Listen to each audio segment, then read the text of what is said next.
دوستوں، آئے دن ہم لوگ گلوبل وارمنگ کے اثرات اپنے ارد گرد دیکھ رہے ہیں۔ کبھی شدید گرمی تو کبھی شدید سردی تو کبھی آسمانی بجلی گرنے کے واقعات۔ یہ خبر ہم آپ کو بھارت کی جنوبی ریاست آندھرا پردیش سے دے رہے ہیں، جہاں منگل کو 13 گھنٹوں کے دوران 36,749 سے زائد مرتبہ آسمانی بجلی گرنے کے واقعات ہوئے، جن کے نتیجے میں 9 افراد ہلاک ہوئے۔ بی بی سی کی ایک رپورٹ کے مطابق ریاستی حکام نے ان واقعات کو غیر معمولی اور موسمی تبدیلی کی وجہ قرار دیا ہے۔ دوستوں، بھارت میں مون سون بارشوں کے دوران آسمانی بجلی گرنے کے واقعات بہت عام ہیں، تاہم منگل کو ہونے والے یہ واقعات انتہائی غیر معمولی ہیں۔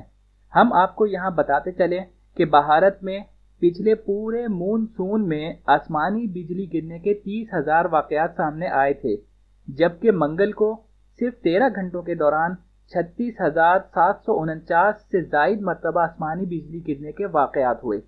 ماہرین کے مطابق گلوبل وارمنگ میں اضافے کے باعث آسمانی بجلی گرنے کے واقعات میں اضافہ ہو رہا ہے۔ دوستوں، دنیا بھر میں ہر سال ہزاروں افراد بجلی گرنے سے ہلاک ہوتے ہیں، جبکہ ایک محتاط اعداد و شمار کے مطابق صرف بھارت میں یہ تعداد 2,000 ہے۔ پیارے دوستوں، آپ مجھے اپنی دعاؤں میں یاد رکھیے گا۔ بہت جلد دوسری ویڈیو کے ساتھ آپ کی خدمت میں حاضر ہوں گا۔ جب تک کے لیے اجازت۔ السلام علیکم ورحمۃ اللہ وبرکاتہ۔